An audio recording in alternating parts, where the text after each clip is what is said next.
नमस्कार साथियों, मेरा नाम है हरीश वर्मा। मेरे इस चैनल टीचिंग टॉक में स्वागत है। साथियों, उम्मीद करता हूं कि आप सभी लोगों ने मेरे प्राचीन भारत के इतिहास को अच्छे से पढ़े होंगे। साथियों, मैं आपको पढ़ा रहा हूं मध्यकालीन भारत के इतिहास के बारे में। साथियों, मैंने पिछले जो वीडियो में मैंने आपको खिलजी वंश को पढ़ाया था, तो उसमें मैंने एक वर्ड यूज किया था कि अलाउद्दीन खिलजी के पहले दक्षिण भारत में विजय अभियान चलाया गया था इस्लामिक आक्रमणकर्ताओं के द्वारा। ये गलत है, मैं जल्दबाजी के चक्कर में मिस्टेक कर बैठा। सच यही है कि अलाउद्दीन खिलजी के पहले ना जितने भी शासक हुए थे वो सिर्फ उत्तर भारत पर ही कब्जा कर पाया था, उत्तर भारत को ही जीत पाया था। लेकिन अलाउद्दीन ऐसे शासक हुए जिन्होंने उत्तर भारत में तो विजय अभियान चलाया, साथ ही उन्होंने दक्षिण भारत में भी पहली बार विजय अभियान चलाया। ठीक, इससे स्पष्ट होता है कि अलाउद्दीन खिलजी ने पहली बार दक्षिण भारत के क्षेत्रों में अपने अधिकार की स्थापत्य के लिए विजय अभियान चलाया मलिक काफूर की सहायता से। आई बात समझ में? तो उसमें थोड़ा संशोधन कर लेना, मैंने जल्दबाजी में उत्तर भारत की जगह दक्षिण भारत बोल पड़ा, ठीक है, बोल दिया था, तो मिस्टेक हो गया था, इसको आप सुधार लेना। साथियों, खिलजी वंश के ना अंतिम शासक था नासिरुद्दीन खुसर शाह।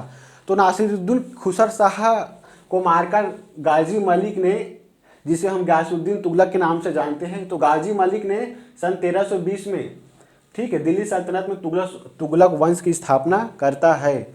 तो साथियों, खिलजी वंश के अंतिम शासक नासिरुद्दीन खुसर शाह को मारकर गाजी मलिक ने तुगलक वंश की स्थापना सन 1320 में किया।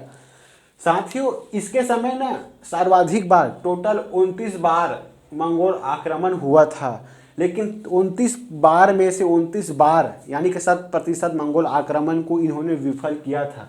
साथियों, मंगोल आक्रमण को इतने बार विफल कर दिया था ना कि इन्होंने अपनी उपाधि ही धारण कर ली थी, मलिक उल गाजी। ठीक है, तो आपको प्रश्न में आएगा, ठीक है, प्रश्न में आएगा तो आप कंफ्यूज मत होना। मलिक उल गाजी, गाजी मलिक, गयासुद्दीन तुगलक एक ही शासक का नाम है, एक ही शख्स का नाम है, एक ही सुल्तान का नाम है। आई बात समझ में? साथियों, गयासुद्दीन तुगलक ना किसानों के हितैषी थे। हितैषी होने के कारण साथियों इन्होंने किसानों की सिंचाई के लिए कुएं और बहुत सारे नहर का भी निर्माण करवाया था। ठीक है, उस समय चूंकि भारत में मानसून अनिश्चित होता है ना, कभी गिर गया कभी नहीं गिरा, तो सिंचाई के लिए इन्होंने कुएं और नहर बनवाए। आई बात समझ में? साथियों, ये पहला ऐसे सुल्तान हुए जिन्होंने डाक व्यवस्था लागू करवाया अपने क्षेत्रों में। ठीक है, तो गयासुद्दीन तुगलक ने 29 बार मंगोल आक्रमण को विफल किया था, सिंचाई और कुएं का निर्माण इन्होंने करवाया था। साथियों, गयासुद्दीन तुगलक ने तुगलकाबाद नामक एक शहर की स्थापना किया था, मतलब शहर बसाया था तुगलकाबाद के नाम पर। ठीक है, तो साथियों 1325 की बात है, ठीक है, जब गयासुद्दीन तुगलक बंगाल विजय करके आ रहे थे ना वापसी, ठीक है, तो वापसी आ रहे थे, तो इनका जो पुत्र होता है मोहम्मद बिन तुगलक, तो उनके आराम के लिए, उनके विश्राम के लिए तुगलकाबाद में एक लकड़ी का महल बनाता है विश्राम के लिए। तो उस विश्राम गृह में जब विश्राम कर रहे होते हैं ना, तो मोहम्मद बिन तुगलक ने उस लकड़ी के महल को हिलाकर, मतलब लकड़ी के महल को हिला देता है और उसमें दबकर गयासुद्दीन तुगलक मर जाता है। ठीक है, तो कई लोगों का मानना है कि मोहम्मद बिन तुगलक ने षड्यंत्र पूर्वक लकड़ी का महल बनवाया और उसको हिलाया, और जिसमें उनका पिताजी गयासुद्दीन तुगलक की मृत्यु हो जाती है। ऐसा इसलिए क्योंकि हमने बहुत, मतलब प्राचीन भारत में देखे हैं कि कई शासकों ने, कई राजाओं ने अपने पिता की हत्या करके राजा बने, तो इसी में एक का नाम था मोहम्मद बिन तुगलक। आई बात समझ में? तो इन्होंने अपने पिता की हत्या करके सन 1325 में सुल्तान बनता है दिल्ली सल्तनत में, तुगलक वंश की मतलब तुगलक वंश के अंतर्गत। आई बात समझ में? तो साथियों, इस मोहम्मद बिन तुगलक का वास्तविक नाम जूना खां था। आई बात समझ में? साथियों, गयासुद्दीन तुगलक ने मोहम्मद बिन तुगलक को, जो उनके पुत्र था, उनको उलुग खां की उपाधि देकर बचपन में ही अपना उत्तराधिकारी घोषित कर दिया था। लेकिन शायद ही मोहम्मद बिन तुगलक मतलब राजा बनने के लिए, सुल्तान बनने के लिए जल्दबाजी में था, इसी कारण इन्होंने अपने पिता की हत्या कर दी। नहीं तो ये गयासुद्दीन तुगलक खुद ही चाहते थे कि मेरा बेटा मोहम्मद बिन तुगलक मेरे बाद सुल्तान बने। ठीक है साथियों, तो इसका वास्तविक नाम था जूना खां। साथियों, मोहम्मद बिन तुगलक ना अपनी सन की योजनाओं के लिए जाना जाता है। सन की योजना इसलिए क्योंकि इन्होंने टोटल 5 योजना, मतलब 5 योजनाएं लागू की, जो पाँचों का पाँचों यानी कि 100% असफल रहा, विफल रहा। ठीक है, पहला योजना था साथियों दोआब क्षेत्रों में कर वृद्धि। दूसरा जो योजना था राजधानी जो दिल्ली में था ना तुगलक वंश का, तो उसको देवगिरी में लाना। ठीक है, तीसरा हम देखेंगे साथियों सांकेतिक मुद्रा का प्रचलन। चौथा है साथियों खुरासन अभियान।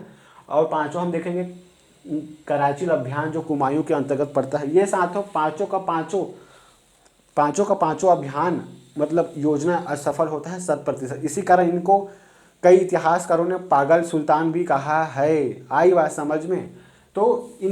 तो मोहम्मद बिन तुगलक को सन की योजनाओं के लिए काफ़ी प्रसिद्धि मिली इसको। आई बात समझ में? साथियों सबसे पहले हम अच्छे से डील करेंगे दोआब क्षेत्रों में कर वृद्धि। इन्होंने सन 1326 में सुल्तान बनने के 1 वर्ष बाद इन्होंने दोआब क्षेत्रों में कर की वृद्धि की। दोआब क्षेत्र का मतलब होता है 2 नदियों के बीच का भूमि। ठीक है, तो 2 नदियों के बीच की भूमि काफ़ी उपजाऊ होता है, तो उस उपजाऊ वाले क्षेत्रों में इन्होंने कर की वृद्धि करी।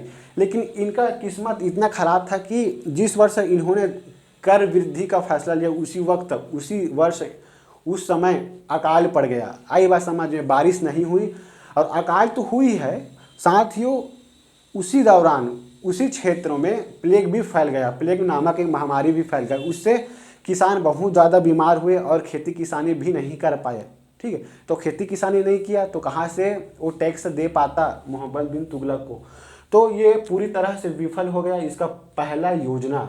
ठीक है, साथियों इसका दूसरा योजना क्या था, दूसरा प्लानिंग क्या था कि राजधानी दिल्ली में था ना, उत्तर भारत में दिल्ली में था राजधानी, तो उसको दक्षिण भारत में मध्य के क्षेत्र में देवगिरी में लाना। दिल्ली की राजधानी को हटाकर देवगिरी में लाना इनका दूसरा प्लानिंग था, योजना था साथियों।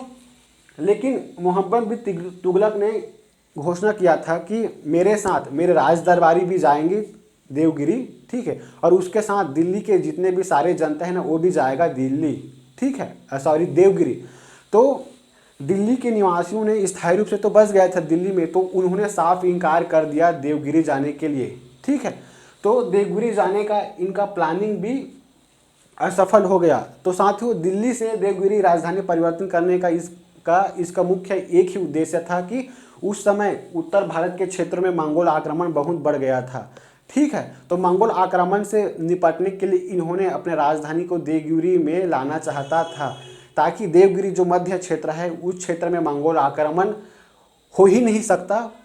ठीक है, तो और अच्छे से और बेहतरीन तरीके से उस मध्य क्षेत्र में रहते हुए शासन प्रशासन को तुगलक वंश में अच्छे से संचालित हो सके। इसी कारण वो चाहते थे कि देवगिरी राजधानी बने, लेकिन विफल हो गए। विफल होने का एक ही कारण था कि दिल्ली वासियों ने देवगिरी में बसने से इनकार कर दिया। आई बात समझ में? साथियों इनका जो तीसरा प्लानिंग था सांकेतिक मुद्रा का प्रचलन। ठीक है, मोहम्मद बिन तुगलक के समय साथियों विश्व में सोने और चांदी की बहुत ज़्यादा कमी पड़ गई थी। ठीक है, तो इन्होंने दिमाग लगाया, ये पागल तो ही था, मतलब पागल सुल्तान था, क्योंकि इन्होंने योजनाओं को सही ढंग से इम्प्लीमेंट नहीं किया। लेकिन एक दिमागदार भी एक सुल्तान था, पढ़ा लिखा था। कहा जाता है कि पूरा इस्लामिक जगत में सबसे ज़्यादा पढ़ा लिखा हुआ सुल्तान कोई था तो वो था मोहम्मद बिन तुगलक। लेकिन सबसे ज़्यादा असफलताओं के लिए मोहम्मद बिन तुगलक को जाना जाता है। इससे स्पष्ट क्या होता है कि साथियों जिन लोग बहुत ज़्यादा पढ़े होते हैं ना, जरूरी नहीं है कि वे लोग सफल हो जाएंगे अपने लाइफ में शासन करने के दौरान, राज करने के दौरान। ठीक है, तो इसके समय सोने चांदी की बहुत ज़्यादा कमी किल्लत पड़ गई थी पूरे विश्व में। तो इन्होंने एक दिमाग लगाया कि जितने थोड़े बहुत तो रहेंगे, थोड़े बहुत सोने चांदी तो था ही ना जनताओं के बीच में, तो उस प्लानिंग के तहत सोने और चांदी को अपने पास रख लिया, जनताओं के सोने और चांदी को अपने पास रखवा लिया, अपने राजकोष में जमा करवा दिया। उस सोने और चांदी के बदले साथियों इन्होंने तांबे के सिक्के बाजार में प्रवाहित कर दिया, यानी कि सोने चांदी के बदले इन्होंने जनताओं को तांबे के सिक्के दे दिए कि आप इसको मुद्रा के रूप में इस्तेमाल करिए करके। लेकिन वहाँ की स्थानीय जनताओं ने, ठीक है, नकली तांबे के सिक्के बनाना शुरू कर दिया। कहा जाता है कि घर घर में नकली तांबे के सिक्के बनाना शुरू हो गया था। ठीक है, तो इससे स्पष्ट हो गया कि जब सभी के पास नकली तांबे के सिक्के हो गया ना, तो वस्तुओं के दाम बढ़ गए और बाजार पूरी तरह से ढप पड़ गया। ठीक है, तो इनका जो सांकेतिक मुद्रा का प्रचलन था, तांबे का इस्तेमाल वाला, ये भी इसका प्लानिंग फेल हो जाता है। साथियों, चौथा जो प्लानिंग था साथियों, खुरासन अभियान। ठीक है, खुरासन दरअसल मध्य एशिया में एक बहुत बड़ा क्षेत्र था। उसी एरिया से, उसी खुरासन के क्षेत्र से मंगोल आक्रमण बार बार हो रहा था। आई बात समझ में? तो मोहम्मद बिन तुगलक के समय साथियों उस क्षेत्र में काफ़ी अशांति फैल जाती थी, काफ़ी फैल जाती है खुरासन के क्षेत्र में। तो इन्होंने दिमाग लगाया, मोहम्मद बिन तुगलक ने, क्योंकि पढ़ा लिखा एक शासक था, सुल्तान था, इन्होंने दिमाग लगाया कि हर बार खुरासन से मंगोल आक्रमण करता है, अब हम इस बार हम पहले से ही मतलब अटैकिंग मोड में हम पहले खुरासन अभियान पर चढ़ाई करके उसको जीत लेंगे ताकि मंगोल दोबारा आक्रमण नहीं कर पाए। तो इसी के हिसाब से साथियों प्लानिंग के तहत इन्होंने अपनी सेनाओं को, मतलब अटैक करने के एक साल पहले इन्होंने अपनी सेनाओं को एक वर्ष पहले वेतन दे दिया था। आई बात समझ में? जब इन्होंने प्लानिंग किया कि अटैक करना है खुरासन अभियान में एक साल बाद, तो उस समय शांति व्यवस्था प्रचलित हो चुका था, शांति व्यवस्था स्थापित हो गया था खुरासन के अभियान में, मतलब खुरासन क्षेत्र में। तो उनको खुरासन का अभियान को रद्द करना पड़ा, पहला प्लानिंग खत्म हो गया। दूसरा प्लानिंग था, मतलब प्लानिंग के तहत था कि इनको वेतन दिया गया था ना सैनिकों को, तो उनका राजकोष से काफ़ी ज़्यादा पैसा सैनिकों को देना पड़ा था, वो भी लॉस में बैठ गया मोहम्मद बिन तुगलक।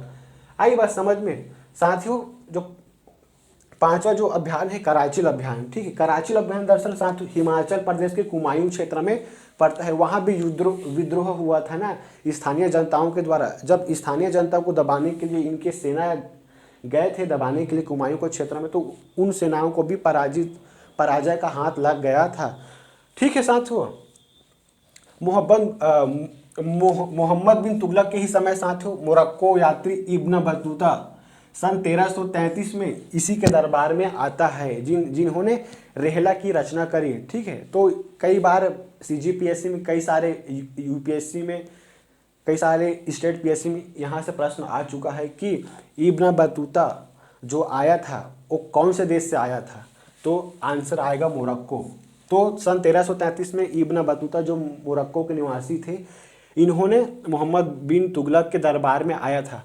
तो दरबार में आया था तो इनको वो बहुत ज़्यादा सम्मानित किया और सम्मान करके साथ ही इनको दिल्ली का काजी नियुक्त किया। ठीक है साथियों, 1342 में ना चीन में इसको दूत के रूप में भेजा गया। आज हम देखते हैं ना कि हर देश में अपने अपने देश का राजदूत रहता है ना, तो इसी प्रकार से चीन में दूत के रूप में इब्न बतूता को भेजा गया था।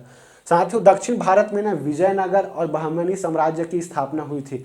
तो दरअसल विजयनगर और बहमनी साम्राज्य की स्थापना मोहम्मद बिन तुगलक के समय में ही स्थापित होता है।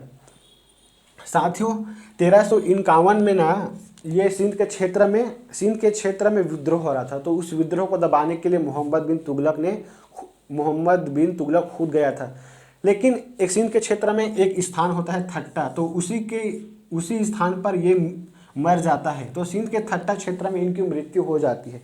साथियों, इनकी जब मृत्यु हो जाती है ना, तो एक लेखक बदायूं का नाम आता है। तो बदायूं ने लिखता है कि जब मोहम्मद बिन तुगलक मर जाता है ना, तब लिखता है कि राजा को प्रजा से और प्रजा को राजा से मुक्ति मिली, छुटकारा मिली। ऐसा इसलिए कहा गया था क्योंकि मोहम्मद बिन तुगलक की जितना भी योजनाएं थी, जितना भी प्लानिंग थी, जितना भी इम्प्लीमेंट था, ज़मीनी में लागू करने वाला जितना भी हकीकत था ना, वो पूरा असफल था। मैंने आपको बता दिया था कि पांचों प्लानिंग इसका असफल हुआ कई सारे कारणों से। तो इससे स्पष्ट हो गया था कि इनकी असफल योजनाओं के चलते इनसे प्रजा काफ़ी नाराज हो चुका था। और ऊपर से साथियों राजा भी अपनी पढ़ाई, अपनी योग्यता के अनुसार काम नहीं कर पाता था। इसी कारण साथियों बदायूं ने लिखा है कि राजा को राजा से छुटकारा मिले। ठीक है साथियों, गयासुद्दीन तुगलक का पुत्र था मोहम्मद बिन तुगलक, लेकिन मोहम्मद बिन तुगलक के बाद ये फिरोज शाह तुगलक का नाम आता है। साथियों, फिरोज शाह तुगलक मोहम्मद बिन तुगलक का चाचा का भाई था। आई बात समझ में? इनको पुत्र मत समझना मोहम्मद बिन तुगलक का। तो 1325 से 1351 के बीच मोहम्मद बिन तुगलक राज करता है और 1351 से 89 के बीच में ये फिरोज शाह तुगलक काम करता है। ठीक है, तो साथियों जिस जगह पर मोहम्मद बिन तुगलक की मृत्यु होती है थट्टा में, उसी स्थान पर ये अपना राज्य अभिषेक कराता है। बाद में साथियों जब थट्टा में इन्होंने राज्य अभिषेक करवा लेता है तो दिल्ली में आने के बाद पुनः राज्य अभिषेक करवाता है अपना। साथियों फिरोज शाह तुगलक ना कट्टर मुसलमान था। उसे कट्टर मुसलमान होने के चलते, कट्टर हिंदू विरोधी होने के चलते इनको औरंगजेब का पूर्वगामी कहा जाता है। ठीक, पूर्वगामी का मतलब होता है औरंगजेब तो बहुत ज़्यादा क्रूर शासक था, कई सारे मंदिरों को ध्वस्त किया था। तो इन्होंने, फिरोज शाह तुगलक ने भी बहुत ज़्यादा कट्टरता दिखाई अपने धर्म को लेकर, खासकर हिंदुओं पर बहुत ज़्यादा अत्याचार किया।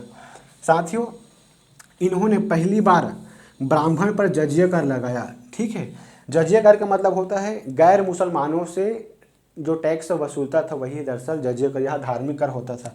साथियों इन्होंने इस्लामिक आधार पर, कुरान के आधार पर अपने शासन को चलाया। इससे स्पष्ट होता है कि मोहम्मद बिन तुगलक इस्लामिक कानून स्थापित करना चाहते थे भारत की धरती पर।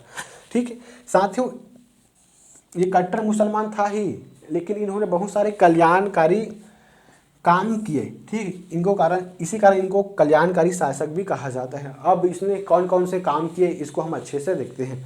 ठीक है, इन्होंने निर्माण कार्य के अंतर्गत साथियों हम अच्छे से इनको देखेंगे। ठीक है साथियों, फिरोज शाह तुगलक के पूर्व ना टोटल 24 टैक्स प्रचलित था, मतलब टोटल 24 प्रकार के टैक्स वसूलते थे शासन को संचालित करने के लिए, तुगलक वंश को बेहतर दिशा प्रदान करने के लिए।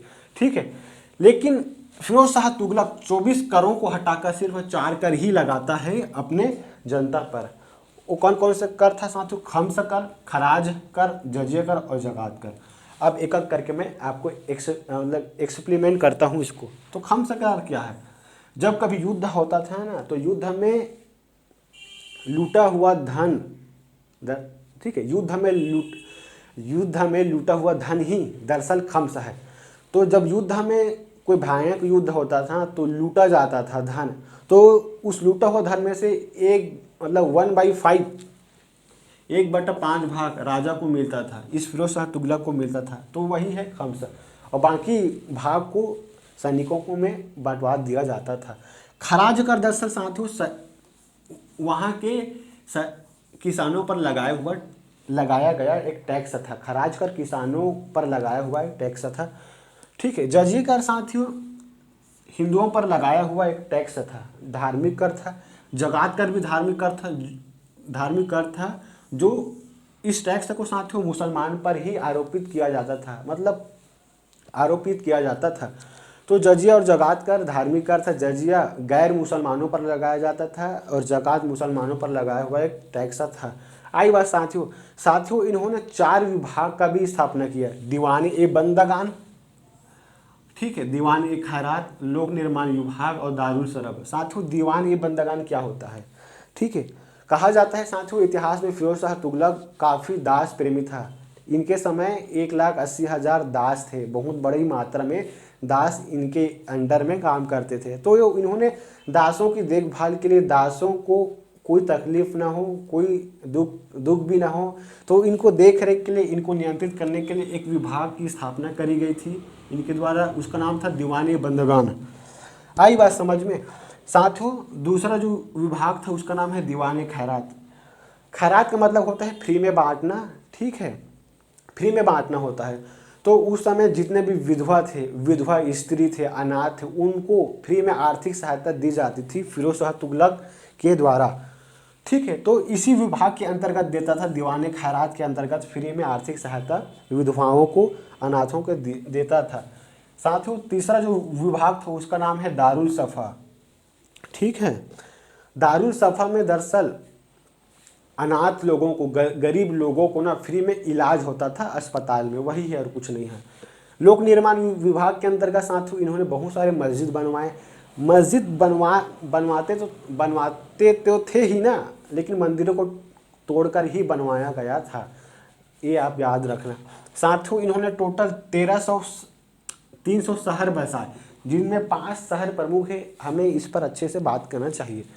पहला था साथियों जौनपुर। अपने जौनपुर अपने बड़े भाई जूना खान के नाम पर जौनपुर नामक शहर बसाया। दूसरा था साथियों हिसार, तीसरा साथियों फिरोजाबाद, और चौथा है फतेहाबाद, और पांचवा है फिरोजपुर। तो स्टार्टिंग में फा आ रहा है, मतलब अपने नाम पर ही इन्होंने शहर को बसाया। ठीक है साथियों, इन्होंने 5 बड़े नहर भी बनवाए। इससे स्पष्ट होता है कि फिरोज शाह तुगलक का कार्यकाल किसानों की हितैषी के रूप में बहुत अच्छा था, क्योंकि नहर बनवाए ना, नहर से सिंचाई होती है। साथियों इन्होंने 1200 बाग बगीचे भी लगाए थे। ठीक है, तो फिरोज शाह तुगलक के बाद सबसे जो अंतिम शासक होते हैं ना तुगलक वंश में, उसका नाम है साथियों नासिरुद्दीन महमूद। इसी के समय साथियों तैमूर लंग ने भारत के दिल्ली पर आक्रमण किया था। आई बात समझ में? मैं बहुत बेहतरीन तरीके से आपको पढ़ा दी हूँ। प्लीज़ मेरे चैनल को सब्सक्राइब करना, लाइक करना और शेयर करना। धन्यवाद साथियों।